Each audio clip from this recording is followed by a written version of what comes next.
രണ്ട് ദിനവൃത്താന്തം അധ്യായം 10. റഹോബോവാമിനെ രാജാവാക്കാൻ ഇസ്രായേൽ ജനം ഷെക്കെമിൽ സമ്മേളിച്ചു. അവൻ അങ്ങോട്ട് ചെന്നു. നെബാത്തിന്റെ മകൻ ജെറൊബോവാം ഇത് കേട്ട് ഈജിപ്തിൽ നിന്ന് മടങ്ങി വന്നു. അവൻ സോളമന്റെ അടുത്തുനിന്ന് ഈജിപ്തിലേക്ക് ഒളിച്ചോടിയതായിരുന്നു. അവർ അവനെ ആളയച്ചു വരുത്തി.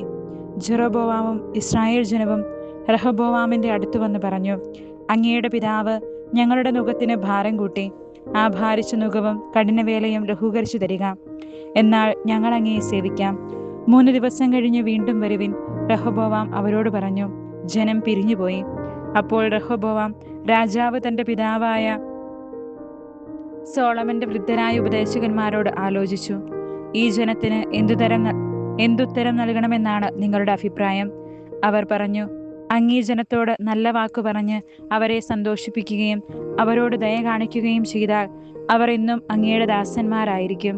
എന്നാൽ പക്വമതികളായ അവരുടെ ഉപദേശം നിരസിച്ച് തന്നോടൊത്ത് വളർന്ന പാർശ്വവർത്തികളായ ചെറുപ്പക്കാരോട് അവൻ ആലോചിച്ചു, അങ്ങയുടെ പിതാവ് ഞങ്ങളുടെ മേൽ വച്ച നുകം ലഘൂകരിക്കുക എന്ന് പറയുന്ന ഈ ജനത്തിന് എന്തു മറുപടി നൽകണമെന്നാണ് നിങ്ങളുടെ അഭിപ്രായം?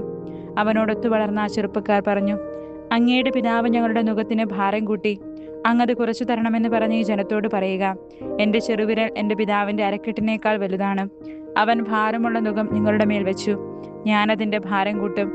അവൻ നിങ്ങളെ ചാട്ട കൊണ്ടടിച്ചു, ഞാൻ മുൾച്ചാട്ട കൊണ്ടടിക്കും. 3-ാം ദിവസം വീണ്ടും വരുവനെന്ന് രാജാവ് പറഞ്ഞതനുസരിച്ച് ജെറൊബോവാമും ജനവും റഹോബോവാമിൻ്റെ അടുത്ത് വന്നു. രാജാവ് അവരോട് പരുഷമായി സംസാരിച്ചു. പ്രായമായവരുടെ ഉപദേശം ത്യജിച്ച് ചെറുപ്പക്കാരുടെ വാക്കുകേട്ട് റഹോബോവാം രാജാവ് അവരോട് പറഞ്ഞു, എൻ്റെ പിതാവ് നിങ്ങളുടെ മേൽ ഭാരമുള്ള നുകം വെച്ചു, ഞാൻ അതിൻ്റെ ഭാരം കൂട്ടും. എൻ്റെ പിതാവ് നിങ്ങളെ ചാട്ട കൊണ്ടടിച്ചു, ഞാൻ മുൾച്ചാട്ട കൊണ്ടടിക്കും. രാജാവ് ജനത്തിൻ്റെ അപേക്ഷ കേട്ടില്ല. നെബാത്തിന്റെ മകനായ ജെറൊബോവാമിനോട് ഷിലോന്യനായ അഹിയ മുഖേന ദൈവമായ കർത്താവ് അരുളിച്ചെയ്തത് നിറവേറ്റുന്നതിനാണ് ഇപ്രകാരം സംഭവിക്കാൻ അവിടെ നിടയാക്കിയത്. രാജാവ് തങ്ങളുടെ അപേക്ഷ സ്വീകരിച്ചില്ല എന്ന് കണ്ട് ജനം പറഞ്ഞു, ദാവീദുമായി ഞങ്ങൾക്ക് എന്തു ബന്ധം? ജെസ്സിയുടെ പുത്രനിൽ ഞങ്ങൾക്ക് എന്ത് അവകാശം? ഇസ്രായേലെ, കൂടാരങ്ങളിലേക്ക് മടങ്ങുക. ദാവീദെ, നിന്റെ കാര്യം നോക്കിക്കൊള്ളുക. ഇസ്രായേലിയർ തങ്ങളുടെ കൂടാരങ്ങളിലേക്ക് മടങ്ങി. റഹോബോവാം യൂദാ നഗരങ്ങളിൽ പാർത്തിരുന്ന ഇസ്രായേലിയരെ ഭരിച്ചു. പിന്നീട് റഹോബോവാം അടിമകളുടെ മേൽനോട്ടക്കാരനായ ഹദോറാമിനെ ഇസ്രായേലിയരുടെ അടുക്കിലേക്ക് അയച്ചു. എന്നാൽ അവർ അവനെ കല്ലെറിഞ്ഞു കൊന്നു. റഹോബോവാം രാജാവ് തിടുക്കത്തിൽ തേരിൽ ജെറുസലേമിലേക്ക് പോയി. ഇസ്രായേലിയർ ഇന്നും ദാവീദിന്റെ ഭവനത്തോട് മത്സരത്തിലാണ്.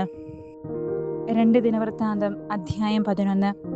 റഹോബോവാം ജെറുസലേമിൽ എത്തിയതിനു ശേഷം യൂദാ ഭവനത്തെയും ബെഞ്ചമിൻ ഭവനത്തെയും വിളിച്ചുകൂട്ടി അവരിൽ നിന്ന് ഇസ്രായേലിനോട് യുദ്ധം ചെയ്ത് രാജ്യം വീണ്ടെടുക്കാൻ 180,000 യോദ്ധാക്കളെ തിരഞ്ഞെടുത്തു.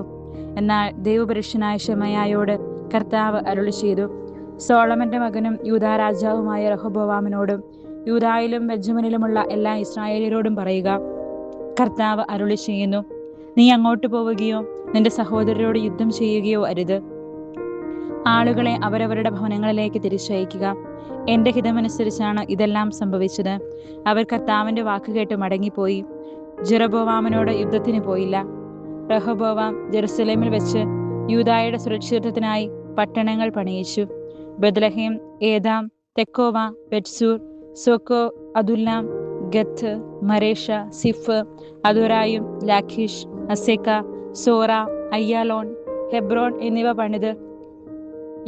പണിതു. യൂദായിലും ബെഞ്ചമിനിലുമുള്ള സുരക്ഷിത നഗരങ്ങളാണിവ. കോട്ടകൾ സുശക്തമാക്കി. ഓരോന്നിലും അധിപന്മാരെ നിയമിച്ചു. ഭക്ഷണ സാധനങ്ങൾ, എണ്ണ, വീഞ്ഞ് എന്നിവ സംഭരിച്ചു. ഓരോ പട്ടണത്തിലും കുന്തങ്ങളും പരിചകളും ശേഖരിച്ച് അവ ബലിഷ്ഠമാക്കി. യൂദായും ബെഞ്ചമിനും അവന്റെ നിയന്ത്രണത്തിലായി. ഇസ്രായേലിന്റെ വിവിധ ഭാഗങ്ങളിൽ വസിച്ചിരുന്ന പുരോഹിതന്മാരും ലേവ്യരും റഹോബോവാമിന്റെ അടുക്കൽ അഭയം തേടി. കർത്താവിന് പുരോഹിത ശുശ്രൂഷ ചെയ്യുന്നതിൽ നിന്ന് ലേവ്യരെ ജെറൊബോവാമും പുത്രന്മാരും ബഹിഷ്കരിച്ചതിനാലാണ് സ്വന്തം സ്ഥലവും അവകാശങ്ങളും ഉപേക്ഷിച്ച് അവർ യൂദയായിലേക്കും ജെറുസലേമിലേക്കും വന്നത്. താനുണ്ടാക്കിയ പൂജാഗിരികളിൽ ആരാധന നടത്താനും ദുർഭൂതങ്ങൾക്കും കാളക്കുട്ടികൾക്കും ശുശ്രൂഷ ചെയ്യാനും ജെറൊബോവാം പുരോഹിതന്മാരെ നിയമിച്ചു. ഇസ്രായേലിന്റെ ദൈവമായ കർത്താവിനെ ഹൃദയപൂർവ്വം തേടിയിരുന്നവർ ഇസ്രായേലിലെ എല്ലാ ഗോത്രങ്ങളിൽ നിന്ന് ലേവ്യരുടെ പിന്നാലെ ജെറുസലേമിൽ തങ്ങളുടെ പിതാക്കന്മാരുടെ ദൈവമായ കർത്താവിന് ബലിയർപ്പിക്കാൻ വന്നു. അവർ യൂദാ രാജ്യം പ്രബലമാക്കി. 3 വർഷക്കാലം അവർ ദാവീദിന്റെയും സോളമന്റെയും മാർഗത്തിൽ ചരിച്ചു. അക്കാലം അത്രയും സോളമന്റെ മകനായ റഹോബോവാം സുരക്ഷിതനായിരുന്നു. ദാവീദിന്റെ മകൻ യെരിമോത്തിന്റെയും ജസ്സിയുടെ മകനായ എലിയാബിന്റെയും മകൻ അബിഹായിലിന്റെയും മകൾ മഹ്ലത്തിനെ റഹോബോവാം വിവാഹം ചെയ്തു. അവർക്ക് യവൂഷ്, ഷെമറിയ, സാഹം എന്നീ പുത്രന്മാർ ജനിച്ചു. അതിനുശേഷം അവൻ അബ്സലോമിന്റെ മകൾ മാഖായെ ഭാര്യയായി സ്വീകരിച്ചു. അവർക്ക് അബിയ, അത്തായി, സിസ, ഷെലോമിത്ത് എന്നിവർ ജനിച്ചു. റഹോബോവാമിന് 18 ഭാര്യമാരും 60 ഉപധാരികളും 28 പുത്രന്മാരും 60 പുത്രിമാരും ഉണ്ടായിരുന്നു. തന്റെ മറ്റു ഭാര്യമാരെയും ഉപധാരികളെയും അധികമായി അവൻ അബ്സലോമിന്റെ മകളായ മാഖായെ സ്നേഹിച്ചു. മാഖായുടെ മകൻ അബിയായെ രാജാവാക്കാൻ ആഗ്രഹിച്ചതിനാൽ അവനെ രാജകുമാരന്മാരിൽ പ്രമുഖനാക്കി. അവൻ പുത്രന്മാരെ യൂദായിലും ബെഞ്ചമിനിലുമുള്ള സകല സുരക്ഷിത നഗരങ്ങളിലും ദേശാധിപതികളായി തന്ത്രപൂർവ്വം നിയമിച്ചു. അവർക്ക് വേണ്ടതെല്ലാം സമൃദ്ധമായി കൊടുത്തു. അവർക്ക് അനേകം ഭാര്യമാരെയും നേടിക്കൊടുത്തു. 2 ദിനവൃത്താന്തം അധ്യായം 12. റഹോബോവാമിന്റെ ഭരണം സുസ്ഥിരവും സുശക്തവുമായപ്പോൾ അവനും ഇസ്രായേൽ ജനവും കർത്താവിന്റെ നിയമം ഉപേക്ഷിച്ചു. അവർ കർത്താവിനോട് അവിശ്വസ്തത കാണിച്ചതിനാൽ റഹോബോവാമിന്റെ 5-ാം ഭരണവർഷം ഈജിപ്ത് രാജാവായ ശീഷായ്ക്ക് 1200 രഥങ്ങളും 60,000 കുതിരപ്പടയാളികളുമായി ജെറുസലേമിനെതിരെ വന്നു. ലിബിയരും സൂക്കിയരും എത്യോപ്യരുമായി അസംഖ്യം ആളുകളും അവനോടൊത്തുണ്ടായിരുന്നു. അവർ യൂദായിലെ സുരക്ഷിത നഗരങ്ങൾ കീഴടക്കി ജെറുസലേം വരെ എത്തി. റഹോബോവാമിനോടും ഷിഷാക്കിനെ ഭയന്ന് ജെറുസലേമിൽ സമ്മേളിച്ച യൂദാ പ്രഭുക്കന്മാരോടും പ്രവാചകനായ ശെമയ്യ പറഞ്ഞു, കർത്താവ് അരുളി ചെയ്യുന്നു, നിങ്ങൾ എന്നെ ഉപേക്ഷിച്ചതിനാൽ ഞാൻ നിങ്ങളെയും ഉപേക്ഷിച്ച് ഷിഷാക്കിന്റെ കൈകളിൽ ഏൽപ്പിച്ചിരിക്കുന്നു. അപ്പോൾ രാജാവും ഇസ്രായേൽ പ്രഭുക്കന്മാരും എളിമപ്പെട്ട് കർത്താവ് നീതിമാനാണ് എന്ന് ഏറ്റു പറഞ്ഞു. അവർ എളിമപ്പെട്ടു എന്ന് കണ്ട് കർത്താവ് ശെമയ്യയോട് അരുളി ചെയ്തു, അവർ തങ്ങളെ തന്നെ താഴ്ത്തി, ഇനി ഞാൻ അവരെ നശിപ്പിക്കുകയില്ല. ഞാൻ അവർക്ക് മോചനം നൽകും. ജെറുസലേമിന്റെ മേൽ എന്റെ ക്രോധം ശീഷാക്ക് വഴി ചൊരിയുകയില്ല. എന്നാലും അവർ അവന് ദാസന്മാരായി തീരും. എന്നെ സേവിക്കുന്നതും ഭൂമിയിലെ രാജാക്കന്മാരെ സേവിക്കുന്നതും തമ്മിലുള്ള അന്തരം അവർ അറിയും. ഈജിപ്തിലെ രാജാവായ ശീഷാക്ക് ജെറുസലേമിലെത്തി ദേവാലയത്തിലെയും രാജകൊട്ടാരത്തിലെയും സകല നിക്ഷേപങ്ങളും എടുത്തുകൊണ്ടുപോയി. സോളമൻ നിർമ്മിച്ച പൊൻപരിചകളും കൊണ്ടുപോയി. റഹോബോവാൻ രാജാവ് അതിനു പകരം ഓട്ടുപരിചകൾ നിർമ്മിച്ചു കൊട്ടാര കാവൽക്കാരുടെ മേലാളന്മാരെ ഏൽപ്പിച്ചു. രാജാവ് ദേവാലയത്തിലേക്ക് പോകുമ്പോൾ കാവൽക്കാർ അത് ധരിച്ചുകൊണ്ട് നിൽക്കും. പിന്നീട് കാവൽപ്പുരയിൽ സൂക്ഷിക്കും. രാജാവ് എളിമപ്പെട്ടതിനാൽ സമൂലനാശത്തിനിടയാകാതെ കർത്താവിന്റെ ക്രോധം അവനിൽ നിന്ന് അകന്നുപോയി. യൂദായുടെ സ്ഥിതി പൊതുവെ മെച്ചമായിരുന്നു. റഹോബോവാം പ്രാബല്യത്തോടെ ജെറുസലേമിൽ വാണു. ഭരണമേൽക്കുമ്പോൾ അവന് 41 വയസ്സുണ്ടായിരുന്നു. തന്റെ നാമം നിലനിർത്തുന്നതിന് കർത്താവ് ഇസ്രായേൽ ഗോത്രത്തിൽ നിന്ന് തെരഞ്ഞെടുത്ത നഗരമായ ജെറുസലേമിൽ അവൻ 17 വർഷം ഭരിച്ചു. അമ്മോന്യയായ നാമ ആയിരുന്നു അവന്റെ അമ്മ. റഹോബോവാം തിന്മ പ്രവർത്തിച്ചു.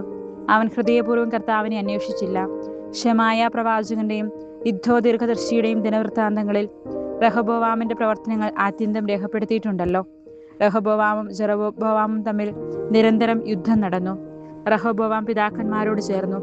ദാവീദിന്റെ നഗരത്തിൽ സംസ്കരിക്കപ്പെട്ടു. മകൻ അബിയ ഭരണമേറ്റു.